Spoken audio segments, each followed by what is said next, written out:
আজ তোমাদের শোনাচ্ছি সৈকত শোভন পালের বাঁদর টুপির আদর। পুকুরের পাড় থেকে 7.5 ফুট উপরে জাম গাছটার 5 নম্বর ডালে ঠ্যাং ঝুলিয়ে বসে আছে ভুতু গড়াই। সকাল থেকেই তার পেট ভালো নেই। মাটি থেকে কুড়িয়ে বাড়িয়ে এটা ওটা ব্যাং ছুঁচো যতবারই খেয়েছিল 5 মিনিট অন্তর সবই আবার মাটিতেই ফিরে গেছে। শেষে ভূত জাতির কবিরাজ উড়ুক্কু পচাকান্ত এসে পথ্যি বাতলালো। এক টানা 2 ঘন্টা নিজের ডান পায়ের বুড়ো আঙুল চুষতে হবে। সেই আদেশ পালন করছে ভুতু। বিগত 1.5 ঘন্টায় নন স্টপ চুষে বুড়ো আঙুলটাকে প্রায় কড়ি আঙুল বানিয়ে ফেলেছে, কিন্তু নো রেজাল্ট। পেটের মধ্যেকার পিলে চমকানো ভুটুর ভাটুর আওয়াজটা কিছুতেই যে কমছে না। ভূত জন্মের উপরে বেচারার ঘেন্না ধরে গেল। শুধু অখাদ্য কুখাদ্য খা আর এরোর ঘাড়ে চাপো। অবশ্য দ্বিতীয় কর্মটি সে আজকাল প্রায় ছেড়েই দিয়েছে। চাপা বলতে তো একমাত্র মানুষের ঘাড়ে ভর করা, কিন্তু তার উপায় আছে? আজকাল লোকজন বড় বেয়ারা। আচমকা ঘাড়ে ভূত চাপলে তক্ষুনি ঝেড়ে ফেলে দেয়, নয়তো দাঁত মুখ খিচিয়ে বিচ্ছিরি সব গালিগালাজ দিতে শুরু করে। ভয়ে তো ভুতুর হাত পা পেটের ভিতর সেধবার উপক্রম। এমনিতে সে নিতান্তই ভীতু ভূত। লোকে বলে ও যখন মানুষ ছিল তখন নাকি একদিন ঘুমের ঘোরে ওর বিশাল ভুঁড়ির উপর একটা পুচকে ছাড় পোকা এসে দাঁড়ায়। ব্যাস, বেমক্কা কাঁচা ঘুম ভেঙে তাকাতেই ভূত গড়াইয়ের চক্ষু ছানা বড়া। সে তো ভীষণ আতঙ্কে যখন চেঁচাতে লেগেছে তখন সেই ছাড় পোকাটা পেল্লাই এক ধমক দিল। ওই ধমক খেয়েই 5 বার হেঁচকি মেরে পটল তুলল ভুতু। তারপর থেকেই ওর ভূত জীবন শুরু। বুড়ো আঙুলটি মুখের মধ্যে পুড়ে নিজের বেয়ারা ভাগ্যের মুন্ডুপাত করছিল ভুতু। এ তল্লাটে প্রচুর ডাঁসা ডাঁসা মশা হয়েছে, এক একটা সাইজ যেন ল্যাংচা। এই জাম গাছেই থাকে 1,000 অন্তত। শীতের সন্ধ্যাবেলা আলো আধারের লড়াই শেষ হতে না হতেই ঘুপচি কালো ঝোপঝাড় থেকে মশক বাহিনী বেরিয়ে পড়েছে খাবারের খোঁজে। প্রথমেই তারা ভুতুকে দেখতে পেয়ে দারুণ আহ্লাদে ডিগবাজি খেয়ে আক্রমণ করলো। ভূতরা তো গায়ে কিছুই পড়ে না, একেবারে দিগম্বর, তাই মশাদের আনন্দ আর ধরে না। কিন্তু হায় রে বিধিবাম, ভুতু গড়াইয়ের চিমসে হাড়ে হুল পোটাতে গিয়ে 500 মশা পঙ্গু হয়ে পড়ল। হুল ঠ্যাং সব ভেঙে মোচকে একাকার কাণ্ড। শেষে বাদবাকি মশারা তাড়াতাড়ি আহতদের ধরাধরি করে নিয়ে গেল স্থানীয় মশক ক্লেশ কমাও সমিতির দাতব্য হাসপাতালে। মশাগুলো পুনপুনিয়ে ভেগে যেতেই ভুতুর পেটের ভুটভুটানি গেল পালিয়ে হুশ করে। কে জানে ভোজবাজি কিনা, হয়তো তাই। যাই হোক, পেট সুস্থ হতেই ভুতুর মগজে এক বিটকেল শক্তর বড়িয়ে উঠল। দিনরাত গাছের ডালের দোল খেতে খেতে তার চরিত্র একেবারে নিরামিষ হয়ে গেছে।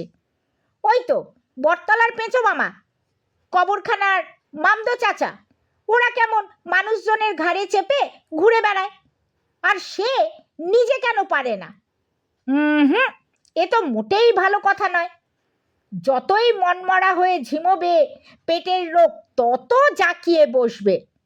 তাই নিজের মাথায় পরপর 4টে গাঁট্টা মেরে সে চাঙা হয়ে বসল।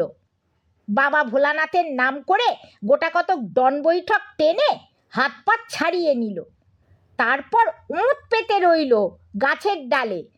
আজ কোনো মানুষের পো এদিক পানে এসে পড়লে স্বয়ং বাবা ভূতনাথও তাকে বাঁচাতে পারবে না।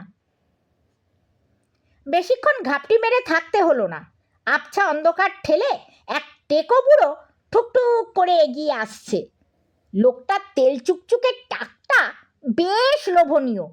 ওখানে একবার গুছিয়ে বসতে পারলে ভূত জন্ম সফল। চরম উৎসাহে লাফ দেওয়ার জন্য তৈরি হলো ভুতু। তারপর লোকটা গাছের তলায় আসতেই টাকটি তাক করে অবতরণ করলো সে। মাথাতে কিছু একটা চেপেছে বুঝতে পেরেই লোকটা খুব জোরে ঘাড় ঝাঁকাতে লেগেছে, কিন্তু ভুতু আজ মরিয়া, সে কিছুতেই ছিটকে পড়বে না। লোকটার কানের পাশে জুলপি দুটো খামচে ধরে সেঁটে রইল চামচিকের মতো। শেষে লোকটার চেঁচানি শোনা গেল মরিয়া গলায়, কে রে হতচ্ছাড়া, আমার বন্ধুকে চেপে বসে আছিস?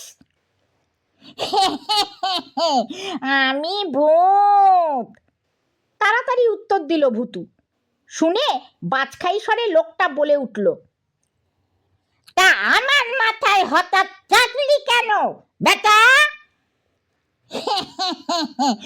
দোষ নেবেন না কর্তামশাই, আমরা ইতর জীব, ভালো মাথা খারাপ মাথা বাঁচাবাচি করি নে, সামনে যা পাই তাতেই চেপে বসি। এ কথা শোনার পর লোকটা একটু নড়ে উঠল, কিন্তু চেঁচানি তার ক্রমে ক্রমে বেড়েই চলেছে। এই বাজি, অমন করে সুসুরি দিচ্ছিস কেন? আগে না তো, মোটেই ওসব দিচ্ছি নে, আমি শুধু আপনার টাকের ক্ষেত্রফলটা একবার মেপে নিতে চাই। কেন রে, এটা কি তোর 14 পুরুষের ভিটে বাড়ি পেয়েছিস? ছি ছি ছি কর্তা বাবু, তে কেন পাবো? আসলে আপনার টাকের উপরে আমি একটা শুভ কাজ শুরু করব। সে কি রে, আমার মাথা নিয়ে তোর এত মাথা ব্যথা কেন? তা তো একটু আছে স্যার, দেখুন না, এমনিতে আপনার টাকটা ফাঁকাই পড়ে থাকে, রোদে জলে কত ধকল সইতে হয় বলুন তো। তাই ভাবছি এর উপরে একটা কাতুকুতু শেখানোর আঁকড়া খুলবো, জায়গাটা এর পক্ষে যেমন নিরিবিলি তেমনই মনোরম। প্রস্তাবটা হয়তো মন্দ নয়, কিন্তু কেন জানি না কথাগুলো শুনে বুড়ো লোকটা আগা পাঁচতলা চটে গেল। ভয় টয় তো পেলই না, উল্টে তেলে বেগুনে জ্বলে উঠে বলল, তুই নেবে আয় বেটা, তোকে খরম পেটা করে হুকর জল গেলাবো। এদিকে ভুতু গড়াইও নিজের কর্তব্যে অটল, সে সাফ সাফ জানিয়ে দিল, আপনার টাকের জমি আমার নামে রেজিস্ট্রি না করে নামছি না।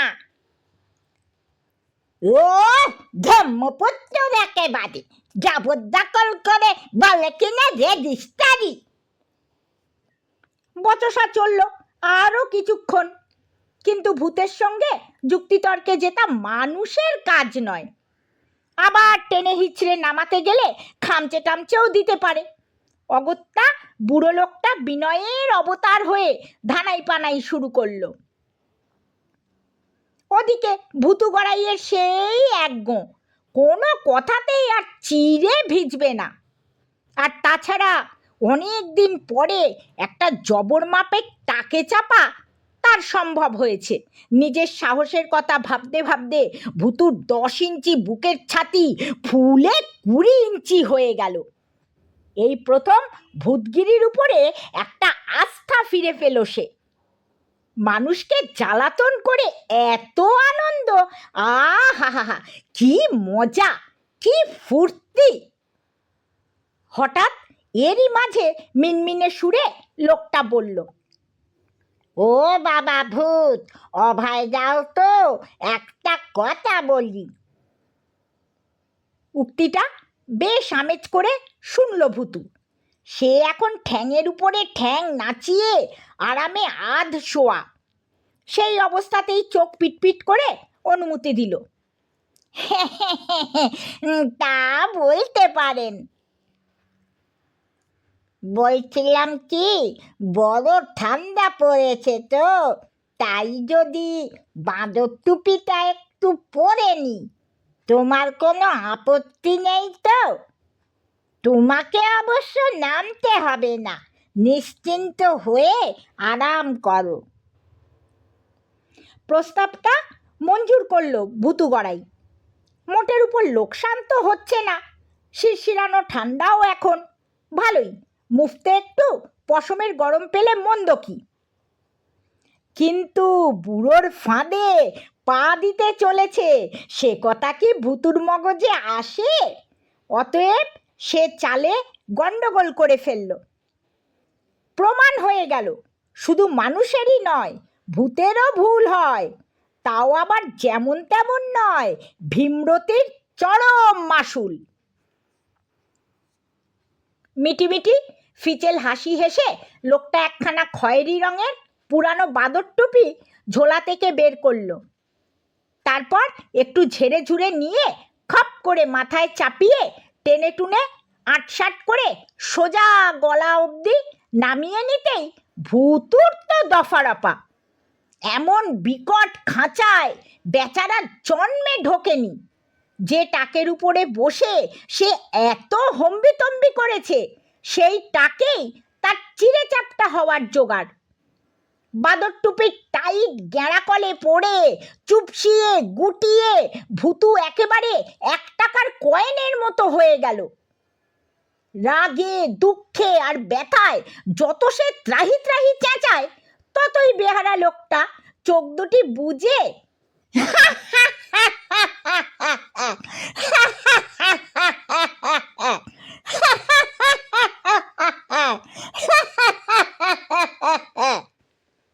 হাসতে থাকে।